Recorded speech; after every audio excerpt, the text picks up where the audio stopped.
What's going on, everybody? Sean, joined again by my son Trey, and today on Reactions to the Classics, we have our Thursday night top 10. Brand new series we're doing for our patron Rich. If you're interested in us doing a top 10 list for you, check out the Patreon link down below. Trey, he's going to bring us a new artist every week and give us the top 10 songs he wants us to play for that artist, and then we're going to react to them. I already have the first 5 lists. They're absolutely fantastic. Yeah, it's a really awesome idea for a series, great. man. That's why we love, if you ever have an idea or something, shoot us a comment, an email, and Rich had this idea. And we added it to the stuff that we do. Yeah, now, absolutely. So really fun here. We're going to be going in reverse order from Rich's number 10 down to his number 1. So that's going to be a little bit fun. We're going to pause in between every song, give a little fact for the upcoming song, and then at the end we'll kind of see how our list would compare to Rich's from the songs he gave us from his list today. We're doing the great Eric Clapton. The great Eric Clapton. I'm familiar with most of these songs, but I don't know any of them real well. So that's fantastic. I only know a few, so I'm looking forward to really discovering this. And I know Rich has been listening to music for quite a long time. Rich is quite a smart guy. He knows a lot about music. So we had talked about doing some different lists on the channel, but having somebody who really knows these artists inside and out is fantastic for him just to bring these ready-made lists to us. Yeah, so it'll be fun for y'all to follow along with us, and we will have the full version with the songs and a link in the description down below. Yes. We're going to try to include it all in YouTube, but sometimes it'll be like up to a week or so, and then they'll alert you that, oh, this song's blocked. Yeah, so then not always cooperative with us on these you deals. have to remove it. So if that's the case, that's why, but we will have the full version down below. All that to say, let's kind of get into this top 10 list. Yeah, let's do it. And what Rich had told me is that he chose songs that are both iconic and essential to the Clapton catalog. There were about 23 songs he strongly considered. So these are not necessarily his favorites, so keep that in mind. But what he considers Clapton's best 10 songs that represent what he's all about. We're going to start out with Layla from the Unplugged 1992 MTV session. The song was inspired by a love story that originated in the 7th century Arabia and later formed the basis of the story of Layla by the 12th century Persian poet Nizami Ganjavi. I probably butchered that. A copy which had been given to Clapton. I thought this was crazy that this is kind of what inspired. The book moved him profoundly because it was the tale of a young man who fell hopelessly in love with a beautiful young girl, went crazy, and so could not marry her, which Clapton didn't go crazy, but it was further inspired by his then love for Pattie Boyd, who was the wife of George Harrison, which was his very good friend, and that's a whole nother story. Clapton and Boyd would eventually marry, and George would stay friends with him, so that's a pretty cool thing. This song, I was surprised to learn, was not successful upon initial release, but as time has gone on, it has been very well thought of. It was originally released by Derek and the Dominoes. That version is number 27 on the Rolling Stones top 500 songs of all time. This won the 1993 Grammy for Best Rock Song. It's not going to be the only Grammy that Eric's going to receive on this list, Trey. And the auction house Christie's noted that the guitar that was used in this Unplugged session became one of the most enduring images of recent music history.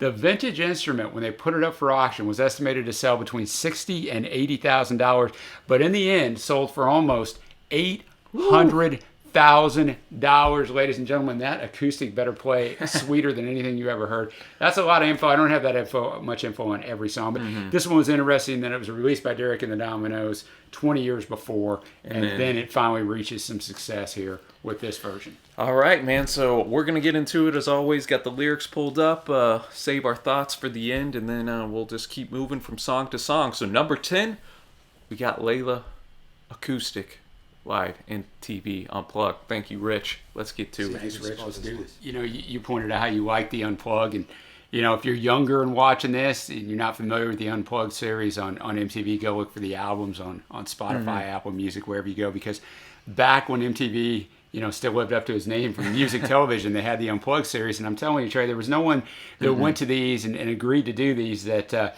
used studio trickery, because you're just out there, man. It's you and the audience and the acoustic, and they'd have a few other instruments, but mainly the idea of it is stripped back, and wonderful version to choose. I'm glad Rich chose this version to start off. And you mentioned during it, to have an acoustic solo is that was cool, man. It was really cool, man.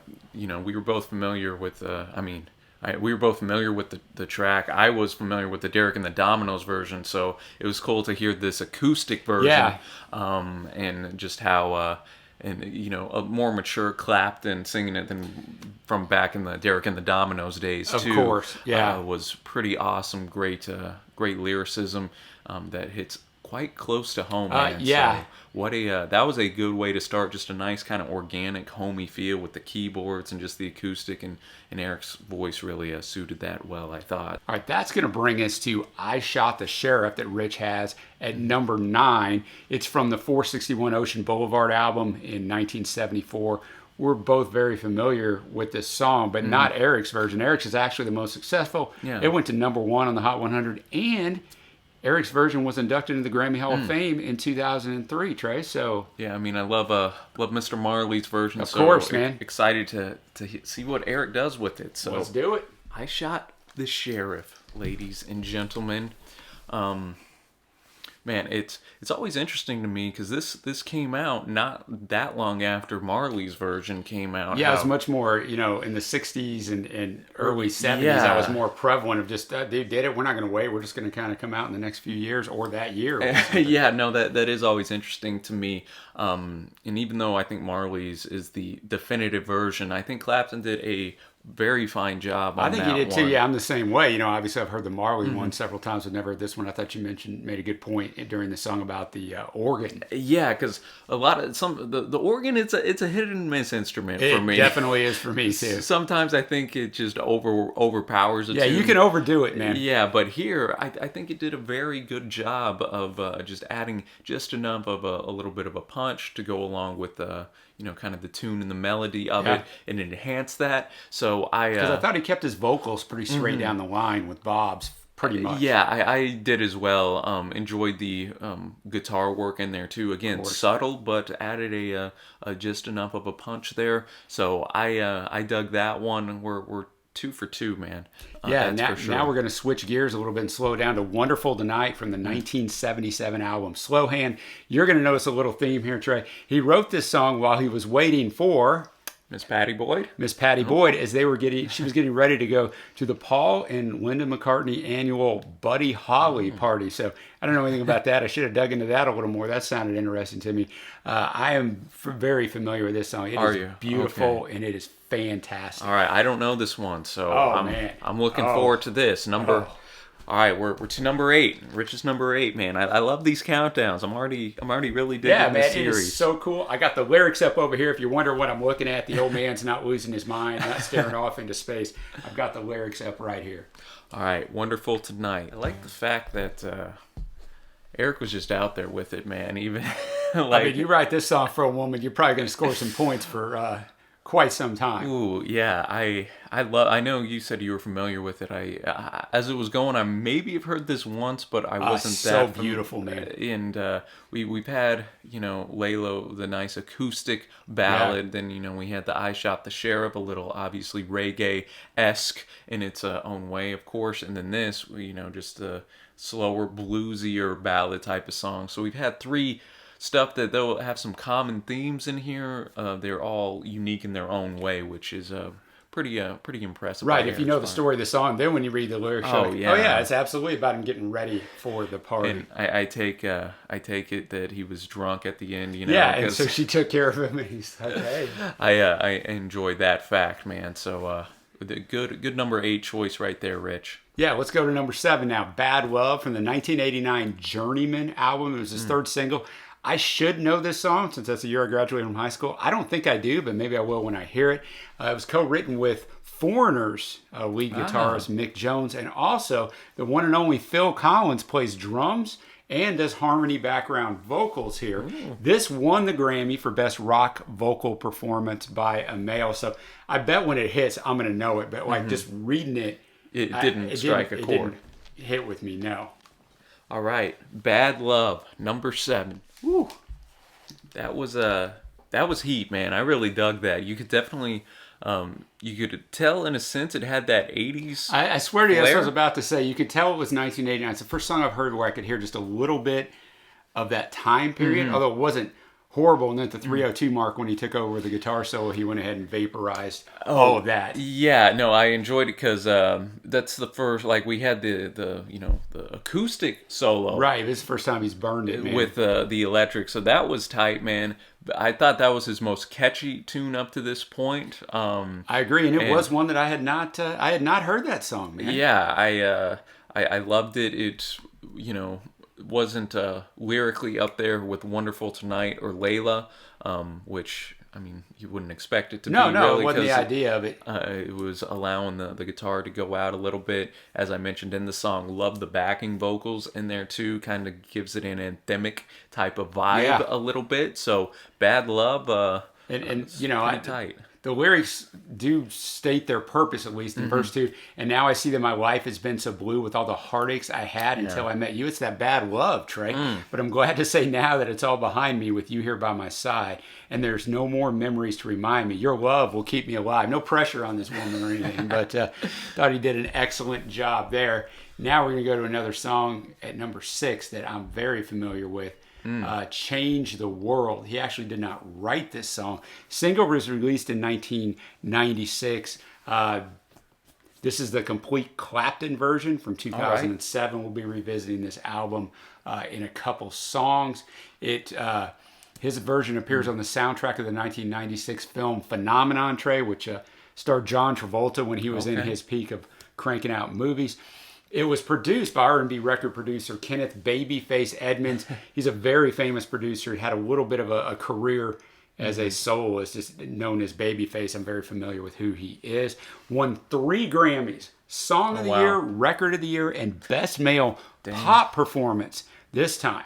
Dang, So Clapton out here picking up Grammys left and right. Bad Love won rock performance. Now he's showing his versatility. Now he's winning pop performance. So just a fantastic song that is relevant definitely today just as much as it was then. Have the lyrics pulled up and let's do this. All right, Change the World, number 6. Rich has done quite the job so far. He's done a fantastic job on this catalog. I'm looking forward to seeing what we got. All right, so yet again, all these songs have had their own unique distinctions. Very much so.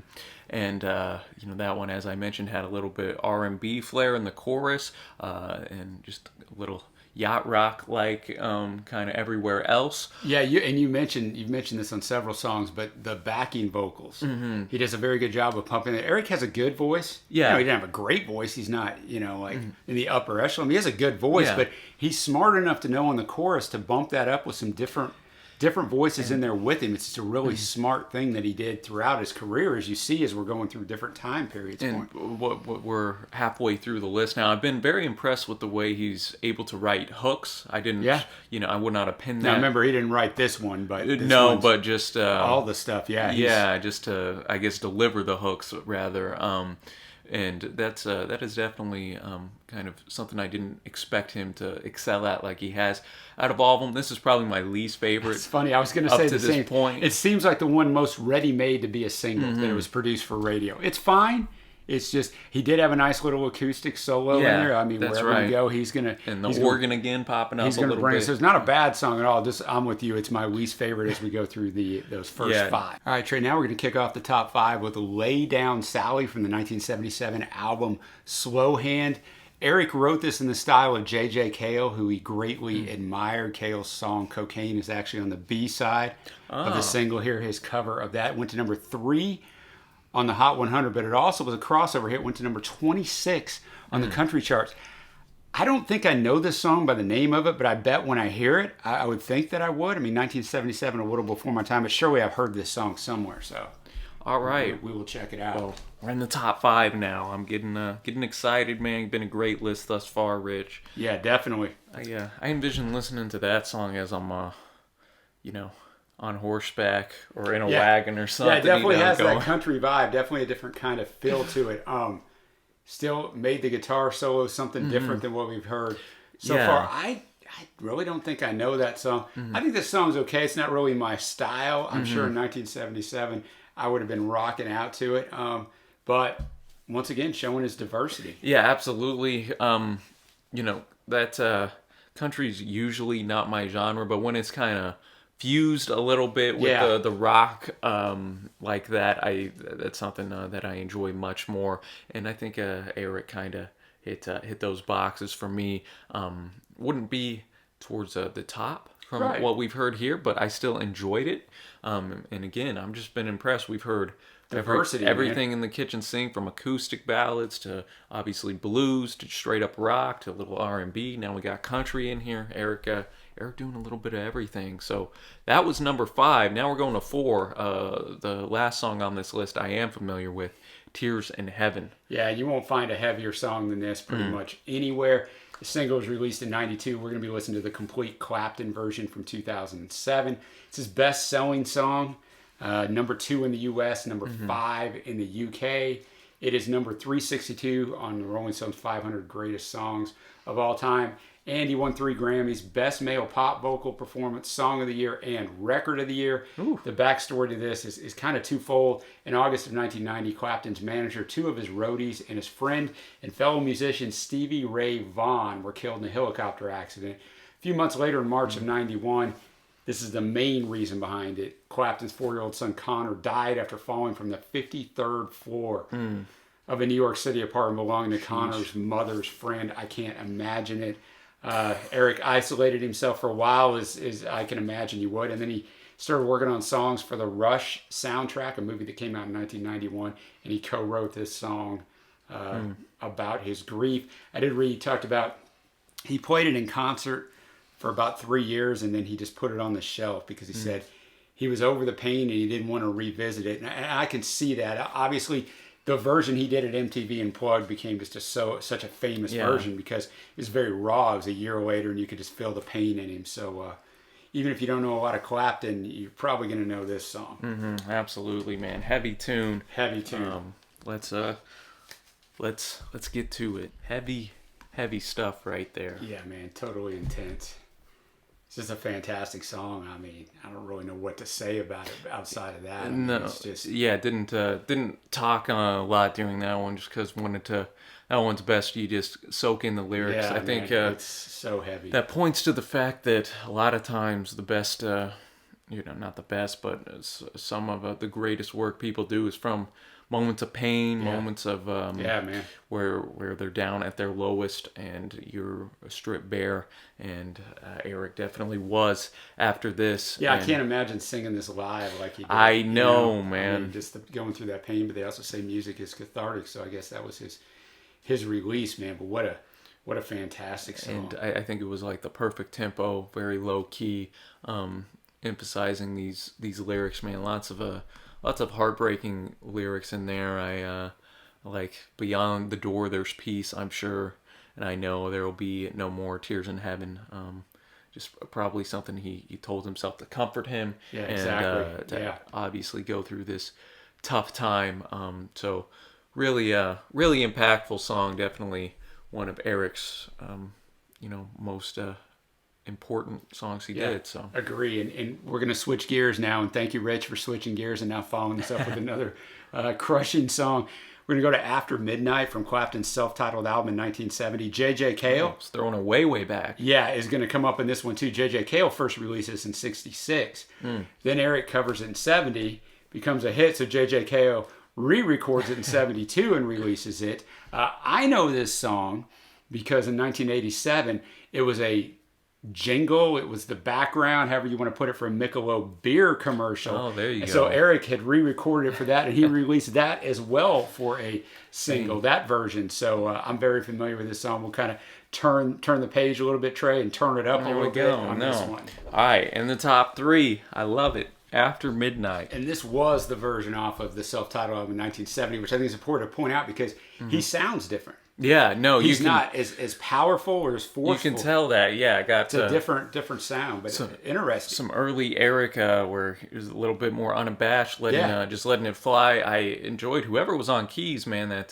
kind of that piano riff that was constant throughout. That was nice. Was pretty cool. I really enjoyed the choir as well back. They packed a lot into 2 minutes 51 seconds. Yeah, and I guess it's kind of cool to see these different time periods because Again, I'm a broken record on the backing vocals, but it's something he utilized very well throughout the decades. And you get a sense of that since you are listening to him in this manner. Yeah, I can kind of pick up some traits that, okay, was this just a fad at the time, or is it really authentic to Eric? And that's been really cool. I dug that one, hearing some early Clapton. Well, if you dug that one, that's good, because the next one's off the very same album, self-titled 1970, Let It Rain. It was the third and final single. And it says, like Clapton's Strange Brew, the song was originally recorded with other lyrics. The original version, She Rides, is actually on the expanded edition of this album. So I thought that was quite interesting. That's totally different lyrics. So I might go check that out after we're done filming this one. But for now, let's check out Let It Rain. All right, number 2, Let It Rain. Now, supposedly the middle solo is Stephen Stills and not Clapton. I'm sure the Indian one was Clapton, but I'm not positive it's Stephen Stills. I haven't been able to confirm that. So don't hold me to that. But interesting, totally different sound than the previous track, After Midnight, off the same album. After Midnight was 2:51. This was over 5 minutes long. It's totally different sounding. You hit the nail on the head during the song. You mentioned it kind of sounds George Harrison type. It definitely sounds 1970, right? And I don't mean that in a bad way, because you and I are very familiar with music from the late 60s and early 70s, and it holds up incredibly well. You can just tell it has that sound. I was going to say the same thing. Yeah, it definitely took traits from that era, but it still sounds fresh though to today, and still holds nice, up. Man, I didn't know that song quite well. Did you like this one more than After Midnight? I did. I did too. I did too. Even though I did enjoy After Midnight, I think Let It Rain was a step above there. So I'm with Rich on those two rankings right there. Lovely guitar work. Yeah. Again, very hooky, very catchy. Utilizing those female backing vocals again in a very solid manner. So, and not a bad choice for number 2 right there, Rich, on Let It Rain. And now we're to the number 1 spot. Number 1, Forever Man, from the Behind the Sun album in 1985. I don't know that I know this song. It's the first single released from the album, went to 26 on the Hot 100. Number 1 on the Billboard Top Rock Tracks chart. In total, it sold more than 500,000 albums. Eric had just signed a record deal with Warner Brothers. He completes this album.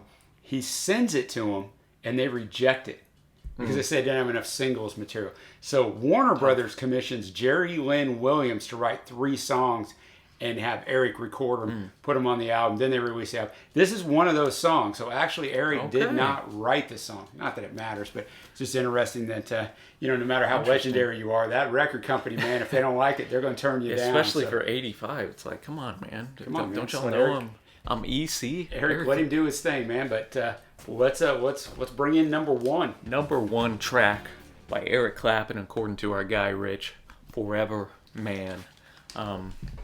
That was one of my favorites of the 10. Honestly, I really enjoyed it. Really enjoyed the mix of instruments. The congas in there gave it a little bit of a world music flair. The synthesizer wasn't dated sounding, wasn't overpowering, and then we had some great screeching guitar solo work by Eric in there, as well as on top of the lyrics. Yeah, and I don't think the lyrics are anything great to me. I mean, they're okay, man. It was all about Eric's power, and his voice was top notch on this. And then obviously, as you mentioned, the instrumentation, not only his guitar, but everything else. But his guitar was fantastic. So it was more the musical arrangement and Eric's power and his voice for me than it was the lyrics. Nothing against Jerry Lynn Williams, but it was. It's interesting too, because that was talking more about a relationship kind of on the fritz and whatnot. Right, and him and Patty will get divorced a few years after this. Whereas Wonderful Tonight and Layla, of course, are more, love ballads, like I need you type of deal. So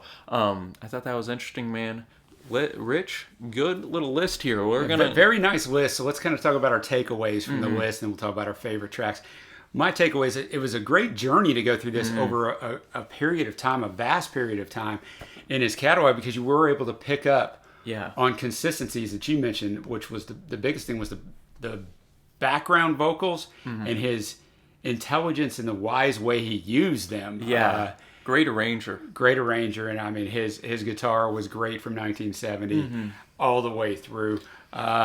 Diversity into styles. So I knew a lot of these songs, but I've never really dove into Clapton. I've actually never listened to an entire Clapton album. It's kind of one of those things just never come across. And just a wonderful artist. Well, when you got somebody that's got such a big back catalog, going back decades and decades, it is nice to kind of hit these lists like this to Yeah, get and have somebody like Rich who knows the whole catalog that can bring him to us is very nice. and that way where you get a feel like, okay, I kind of like songs from this album or this era, Right. like it can dive in a little bit more type of deal.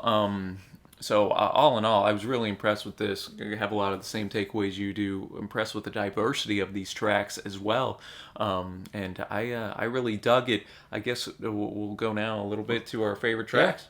So for me, Bad Love, which might not be the first one people would think off of this, I really dug. Wonderful Tonight was quite a nice, quite a beautiful song. Right. Of course, Tears in Heaven I was already familiar with and really enjoyed. And then the top two tracks really impressed me as well. Let It Rain, and then the song that Rich had in the one whole, Forever Man, I really dug.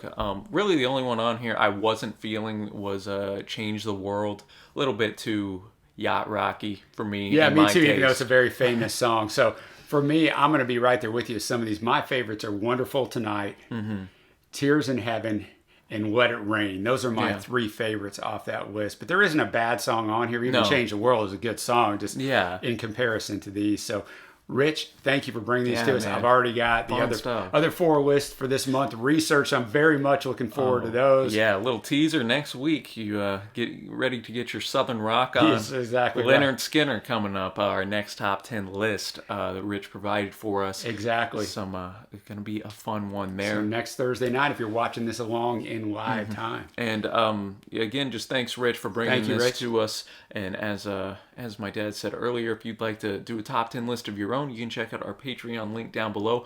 Let us know your top 10 Eric Clapton songs. What's missing? Did you like Rich's list? Do you hate it? Don't go against my man Rich though, or else I'll have to come and block be you in respectful. the comments. I thought Rich did a great job on this, so looking forward to doing more of these each and every week, y'all. Be sure to hit that big thumbs up button, that big red subscribe button, and until next time, thanks so much for watching. Happy listening, and we will see ya.